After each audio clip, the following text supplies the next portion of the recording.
ഇതെവിടുന്നാ? ഇത് പത്മേന്നാ. അതെവിടുന്നാ? ഇത് ഷേണായിസിന്നാ. അതെവിടുന്നാ? ഓ ഇത് ലുലുന്നാ. ഓ അതാണ് ഒരു കുലുകുലുക്കം. അതൊക്കെ പോട്ടെ, നമ്മുടെ പ്രസിഡന്റ് എവിടെ പോയി? പ്രസിഡന്റ് ബ്യൂട്ടി പാർലറിൽ ഉണ്ടാവും. നമുക്ക് പ്രസിഡന്റ് മാറ്റിയാലോ? മാറ്റാന്നേ. ഞാൻ വേണമെങ്കിൽ ഒരിക്കൽ കൂടി ആവാട്ടോ. അയ്യടാ, ഞാനും ആവാ റെഡി. Good morning. ഞാൻ ലേറ്റ് ആയോ? അതെ, വരുന്ന വഴിക്ക് എനിക്കൊന്ന് ബ്യൂട്ടി പാർലറിൽ കയറേണ്ടി വന്നു. എന്ത് പറഞ്ഞു? അല്ല, പ്രസിഡന്റ് ടൈം കീപ്പ് ചെയ്യാൻ ഇഷ്ടമുള്ള ആളാന്ന് പറയായിരുന്നു. ഓ താങ്ക്സ് കേട്ടോ. Time punctuality is a must. So dear friends, we'll start the meeting for today. Yeah. മഹിളാ ജാഗരൺ എന്ന സംഘടനയുടെ പ്രസിഡന്റ് എന്ന നിലയ്ക്ക് എനിക്ക് നിങ്ങളോട് പറയാനുള്ളത് എന്താണെന്നറിയാവോ? സ്ത്രീകൾ അവരുടെ കടമകൾ വളരെ ഭംഗിയായി ചെയ്യുമ്പോൾ പുരുഷന്മാർ ഇവിടെ എന്താണ് ചെയ്യുന്നത്? എടി കോഫി റെഡിയായോ? ചായ റെഡിയായോ? എന്റെ കാറിന്റെ കീ എന്തേ? അങ്ങനെ അവരുടെ ഓരോ വിരട്ടലുകളും നമ്മൾ കഴിഞ്ഞ കുറെ കാലങ്ങളായി സഹിച്ചും ക്ഷമിച്ചും പോയിരുന്നു. നമ്മൾക്ക് ഇന്ന് അതിനൊരു അറുതി വരുത്തണ്ടേ? ഞാൻ പറയുന്നത് ശരിയല്ലേ? ശരിയാണ്. നിങ്ങൾ തന്നെ പറയൂ. ശരിയാണ്. Mrs Chacko, why are you so gloomy? Please tell me. ഓ ഒന്നും പറയണ്ട എന്റെ പ്രസിഡന്റ്. ഇന്നലെ എന്റെ വീട്ടിൽ ഒരു സംഭവം ഉണ്ടായി. ഞാനും ഹസ്ബൻഡും പിള്ളേരും കൂടിയേ ഡിന്നർ കഴിച്ചോണ്ടിരിക്കുകയായിരുന്നു. അപ്പൊ ഞാൻ ഹസ്ബൻഡിന്റെ പ്ലേറ്റിലേക്ക് സ്നേഹപൂർവ്വം ഇത്തിരി ചിക്കന്റെ ഗ്രേവി അങ്ങോട്ട് ഒഴിച്ചു കൊടുത്തു. ഉടനെ അദ്ദേഹം ഒരു ചാട്ടം, നീ എന്തിനാടി എനിക്ക് സെർവ് ചെയ്ത് തരുന്നത്? എനിക്ക് ഒറ്റക്ക് സെർവ് ചെയ്യാൻ അറിഞ്ഞൂടെ എന്നെല്ലാം പറഞ്ഞിട്ടേ കുട്ടികളുടെ മുമ്പിൽ വെച്ചിട്ട് ഒരു വരട്ട്. എന്റെ ജീവിതത്തിൽ എനിക്ക് ഇത്രയും വേണ്ടി ഒരു അപമാനം ഇവിടെയെല്ലാം നമ്മൾ കാണുന്നത് എന്താണ്? സ്ത്രീയുടെ മേൽ ആധിപത്യം സ്ഥാപിക്കാൻ വേണ്ടിയിട്ടുള്ള പുരുഷന്റെ വെകിലി പിടിച്ച വെപ്രാളം. നമ്മൾക്ക് ഇന്ന് അതിന് ശക്തമായ ഒരു തീരുമാനം എടുക്കണം. ഞാൻ പറയുന്നത് ശരിയല്ലേ? ശരിയാണ്. അതിനു മുമ്പായിട്ട് യെസ്റ്റർഡേ നൈറ്റ് മിസ്സസ് ചാക്കോയുടെ വീട്ടിൽ വെച്ച ചിക്കൻ കറിയുടെ റെസിപ്പി മിസ്സസ് ചാക്കോ ഇവിടെ എക്സ്പ്ലെയിൻ ചെയ്യുന്നതായിരിക്കും. Mrs Chacko, will you please explain? Okay. എല്ലാവരും എഴുതുന്നുണ്ടോ? Okay, I will tell. Okay. അത് ഈ ചിക്കൻ ഇല്ലേ, ഈ ചിക്കൻ ഇങ്ങനെ എടുത്തിട്ടേ അതിന്റെ ഈ തൂവൽസ് എല്ലാം പ്ലക്ക് ചെയ്യണം. എന്നിട്ട് ഒരു കട്ടിംഗ് ബോർഡ് എടുക്കണം. ആ കട്ടിംഗ് ബോർഡിൽ ഇങ്ങനെ വെച്ചിട്ട് സ്മോൾ സ്മോൾ സ്മോൾ പീസായി കട്ട് ചെയ്യണം. എന്നിട്ട് വാഷ് ചെയ്യണം. എഗെയിൻ വാഷ് ചെയ്യണം. എന്നിട്ട് ഡെറ്റോൾ ഒഴിച്ച് വാഷ് ചെയ്യണം. എന്ത്? ചിക്കനോ? No no no no. ചിക്കനിൽ ഡെറ്റോൾ തൊടാനേ പാടില്ല. പിന്നെ നമ്മുടെ ഹാൻഡ്സ് വാഷ് ചെയ്യണം. എന്നിട്ട് ഒരു കോട്ടൺ ക്ലോത്ത് എടുത്ത് നന്നായി തുടയ്ക്കണം. ഇത് കോഴിനെയാ? അല്ലെന്നേ, എന്റെ കൈ തുടയ്ക്കണം എന്നാ പറഞ്ഞത്. അത് കഴിഞ്ഞ് ഈ ക്ലോത്ത് നന്നായി മടക്കി കീപ്പ് ചെയ്യണം. അപ്പൊ ചിക്കന്റെ ഗ്രേവിയോ? അത് ചിക്കൻ ഇവിടെ കഴുകി വെച്ചിരിക്കല്ലേ, എഗെയിൻ ഒന്നും കൂടെ കഴുകണം. സോറി ഇട്ടോ. എന്നിട്ട് പിന്നെ ബാക്കിയുള്ള പണി ചെയ്തതേ എന്റെ സെർവന്റ് ആണ്. അവളാണ് ഗ്രേവി ഉണ്ടാക്കിയത്, ആ സൈനബ. ശരി, ഒരു കാര്യം ചെയ്യാട്ടോ, ഞാന് അടുത്ത മീറ്റിംഗിൽ ആ റെസിപ്പി തരാം. പിന്നെ ഇങ്ങനെ ഇങ്ങനെ ഇങ്ങനെ കട്ട് ചെയ്തില്ലേ, അത് ഞാൻ ഡെമോൺസ്ട്രേറ്റ് ചെയ്ത് കാണിക്കാം. പിന്നെ എന്താ പറ്റിയെന്ന് അറിയാം പ്രസിഡന്റ്, ആ സമയത്ത് ഞാൻ മിസസ് കോശിയെ വിളിക്കായിരുന്നു. അല്ലേ മിസസ് കോശി? നമ്മുടെ ഈ മീറ്റിങ്ങിനെ പറ്റി പറയാൻ വേണ്ടി ഞങ്ങളൊരു 1 hour സംസാരിച്ചോളൂ.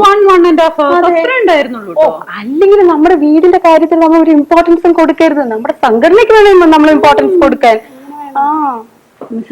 പ്രസിഡന്റ്, മിസസ് ചാക്കോ വിളിച്ചിരുന്ന സമയത്ത് ഞാൻ അദ്ദേഹത്തിന് ഓഫീസിൽ പറഞ്ഞു വിടാനുള്ള തിരക്കിലായിരുന്നു. ഒരു ഡ്രസ് ഇടിപ്പിച്ചു നോക്കി, ഒട്ടും പിടിച്ചില്ല. വേറെ ഒന്നും ഇടിച്ചു, അതും തീരെ പിടിച്ചില്ലെന്നേ.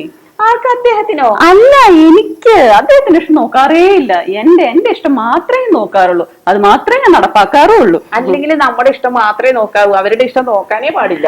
അത് വളരെ കറക്റ്റ് ആണ്. ഭാര്യമാരുടെ ഇഷ്ടം മാത്രമേ നമ്മൾ നടത്താവൂ, ഭർത്താക്കന്മാരുടെ ഇഷ്ടം നമ്മൾ നടത്താനേ പാടില്ല. പക്ഷെ അന്നത്തെ ആ കളർ കോമ്പിനേഷൻ ഉണ്ടായിരുന്നല്ലോ, എന്തൊരു രസമായിരുന്നു. മിസ്റ്റർ കോശി ഇട്ടിരുന്ന ഫൈൻ ആർട്സ് ഹോളിൽ വന്നപ്പോ അതാണ്ട് തത്തപ്പറ്റ ഷർട്ടും നല്ല റെഡ് കളർ പാന്റും, എന്തായിരുന്നു രസം. അതും എന്റെ സെലക്ഷൻ ആയിരുന്നു കേട്ടോ. അല്ലെങ്കിൽ ഈ പുരുഷന്മാർക്ക് കളർ കോമ്പിനേഷൻ മാത്രമല്ല, വേറെ എന്ത് കാര്യത്തിനും അവർക്ക് സെൻസ് ഉള്ളത്. അവർക്ക് സെൻസ് ഉണ്ടോ, സെൻസിറ്റിവിറ്റി ഉണ്ടോ, സെൻസിബിലിറ്റി ഉണ്ടോ?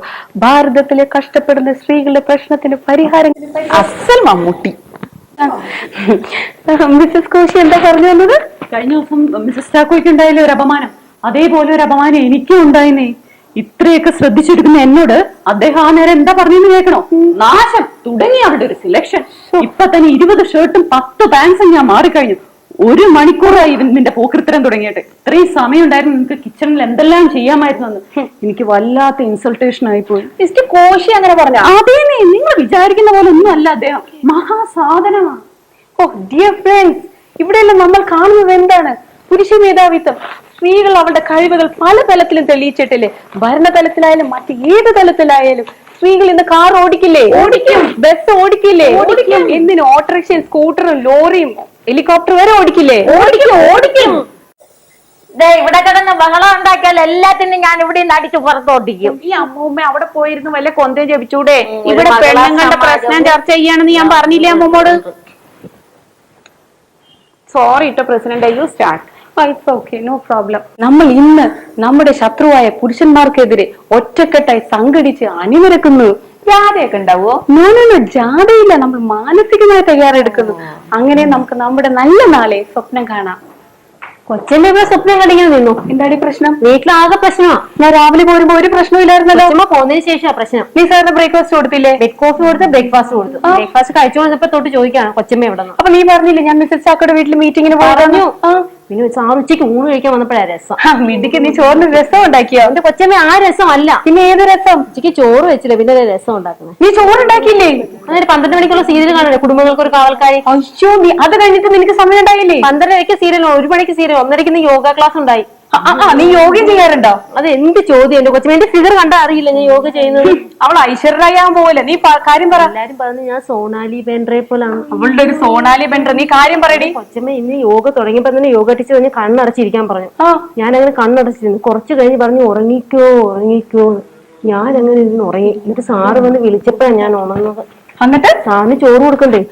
ഞാൻ അടുക്കളയിലേക്ക് പോയി ഒറ്റ ഓട്ടം. അവിടെ ചെന്ന് ആലോചിച്ച് സാറിന് എന്താ കൊടുക്കണ്ടേന്ന്. അപ്പൊ നമ്മുടെ അടുക്കളയെ കണ്ണാടിയില്ലേ, അതിലൂടെ നോക്കിയപ്പോ സാറിന്റെ പുറകെ കൂടി പാഞ്ഞൊരു വരവ്. ഞാൻ കൊടുത്ത് കൈവീശി ഒരെണ്ണം. കിടക്കുന്ന വെട്ടിയിട്ട വാഴ പോലെ. നീ സാറിന് അടിക്കേ? ഞാൻ വിചാരിച്ചു കൊച്ചമ്മയെ സാർ എന്നെ കയറി പിടിക്കാൻ വരുവാണെന്ന്. അതിന് നീ ഒന്നും അടിച്ചാലും യാതൊരു വിരോധമില്ല. ഡിയർ ഫ്രണ്ട്സ്, കാര്യം കൊച്ചമ്മ എന്റെ സെർവന്റ് ആണെങ്കിലും പുരുഷന്റെ അനീതിപരമായ പെരുമാറ്റത്തെ എതിർത്ത് ഈ വനിതയെ ഞാൻ ഇവിടെ ആദരിക്കുന്നു.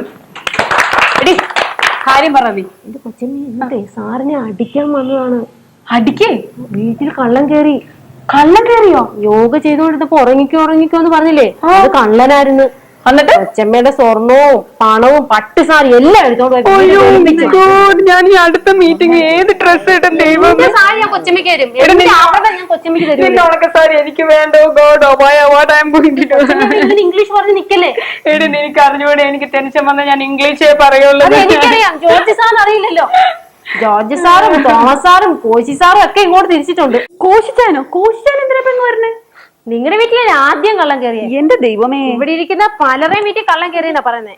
എന്റെ കൊച്ചമ്മമാരെ, സ്വന്തം കടമയും കടപ്പാടും ഉത്തരവാദിത്വം മറന്നിട്ട് കുടുംബം കുട്ടിച്ചോറാക്കുന്ന ഈ സംഘടനയോട് നിങ്ങൾ എന്ത് നേടി? കണ്ടില്ലേ, 28% സ്വാതന്ത്ര്യം കൊടുത്തിട്ട് ഇവരുടെ ഗതി ഇത്. ഇവര് 34-നും 35-നും വേണ്ടി മുറവിളി കൂട്ടുന്നു. അത് കൊടുത്ത ഇവരുടെ ഗതി എന്താകും?